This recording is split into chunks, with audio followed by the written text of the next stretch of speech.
you for having us.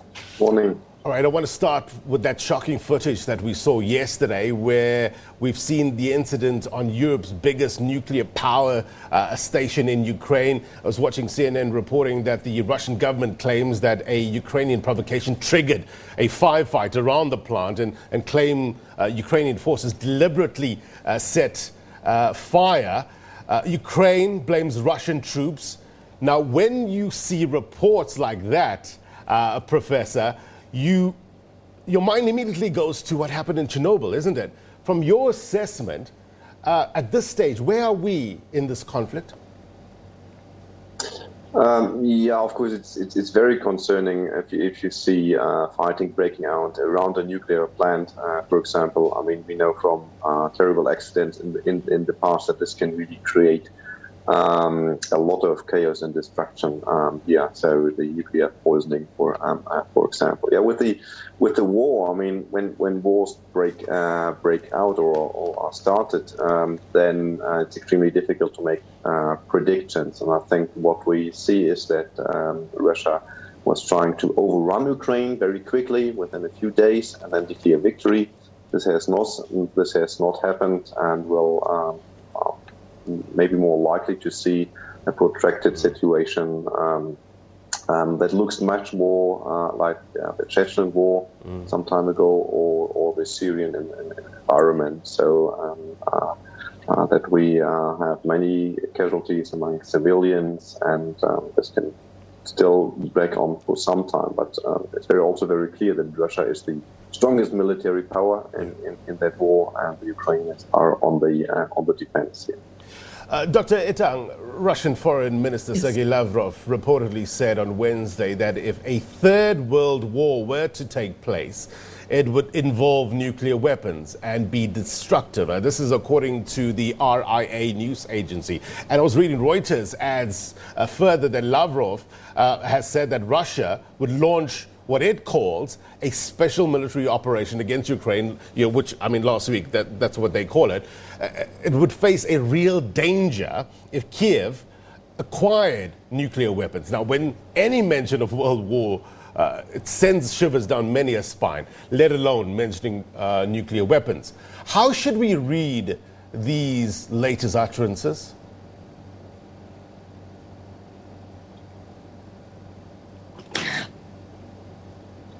We need to take them very seriously. I know on everyone's mind is the potentiality of nuclear war, and something we need to avoid at all costs because of the gross destruction of human life that will take place. And I think this is something that we all need to watch very closely.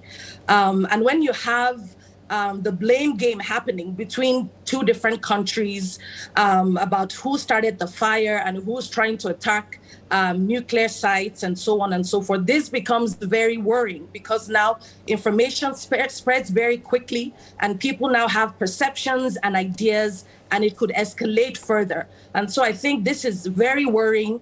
The fact that there was a fire set close to the nuclear site, and conversations about nuclear war being said so freely and openly is one for concern.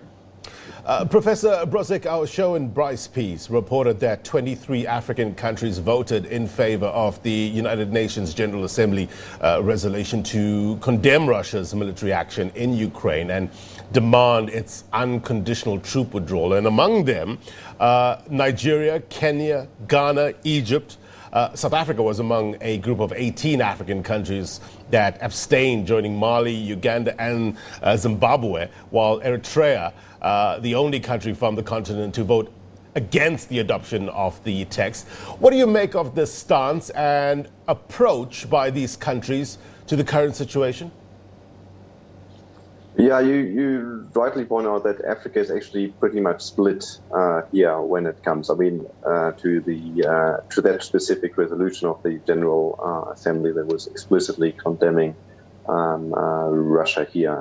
There might be many reasons for it, but and it's also true that only Eritrea voted actually with Russia here. So it's a more divisive picture.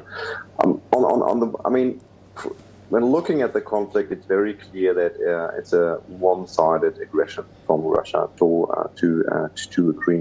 Ukraine, and it would have been important to have a global alliance against this aggression here.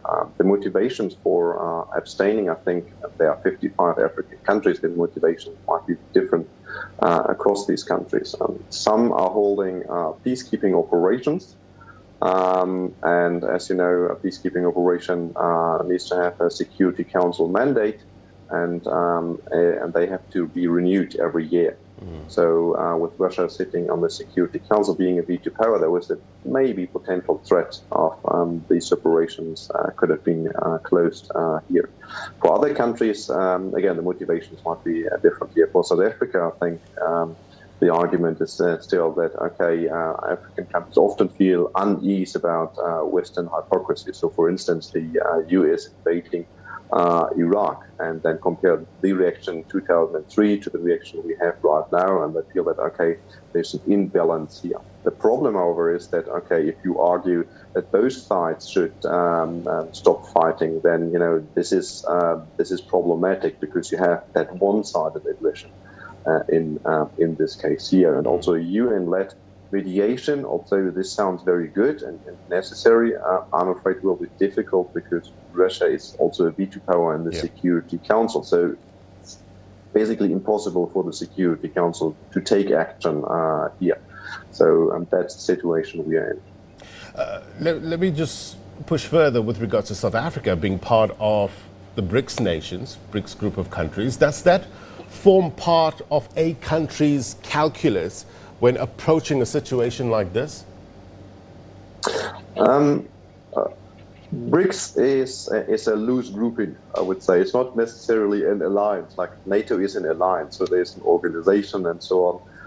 BRICS is a bit looser in that regard, but of course there's a lot of mutual understanding of the others' foreign policies. BRICS works also in the way that you do not criticize the foreign policy of one of the members, right? So we haven't seen that. For instance, there was no criticism on or issues debated around the South China Sea or other touchy questions. So it works indirectly, actually, as kind of support for the individual BRICS countries, and has also accepted that, you know, each country has maybe a so-called regional home turf that you don't interfere with somehow. And I think more or less we see that continuing here with the war in Ukraine.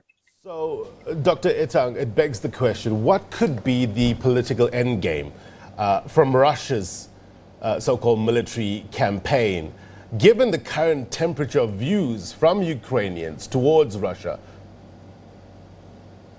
Yes, I think it's quite clear the end goal for Russia, and it is to take over control of Ukraine.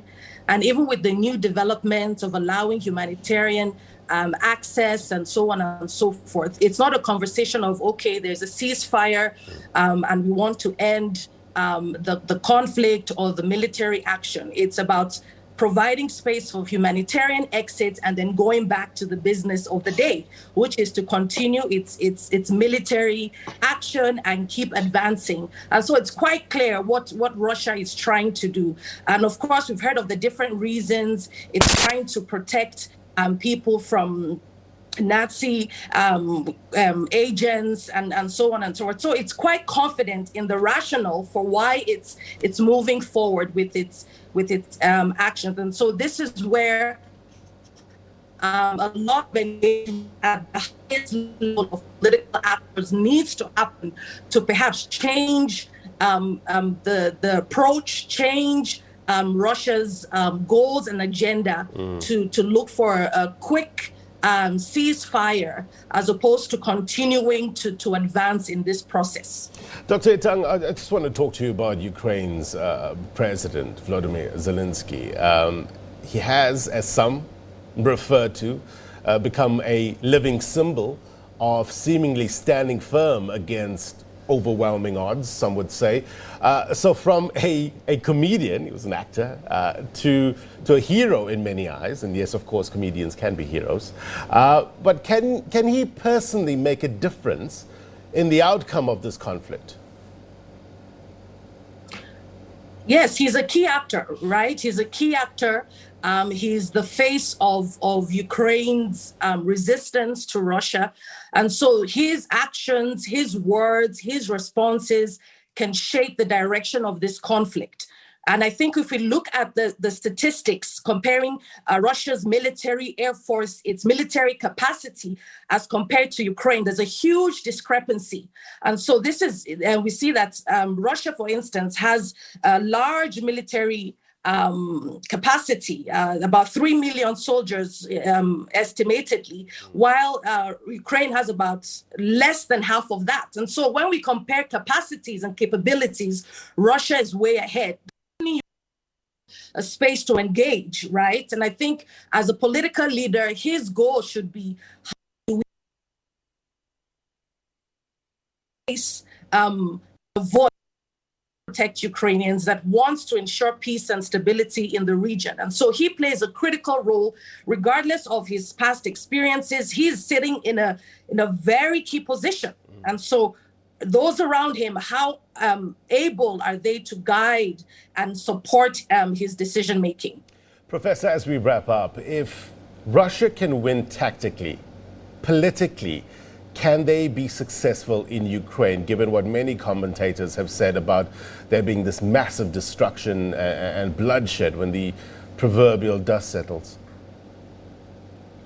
Well, one of the questions is, what is the final goal here? And we don't have the full picture, I guess. So is Russia aiming for a permanent occupation of Ukraine, or do they want to install a puppet regime here?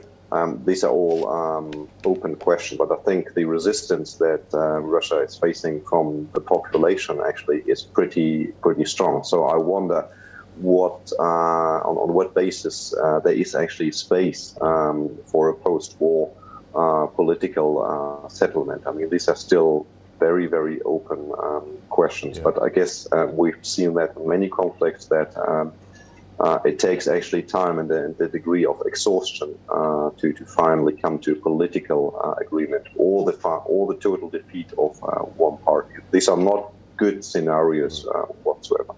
Still open questions. I was listening to CNN's Brian Stelter the other day talking about how connected our world has become with social media, etc., saying, we've moved from a world with 10 sets of eyes to 10,000 sets of eyes, but that doesn't always mean we can see clearly.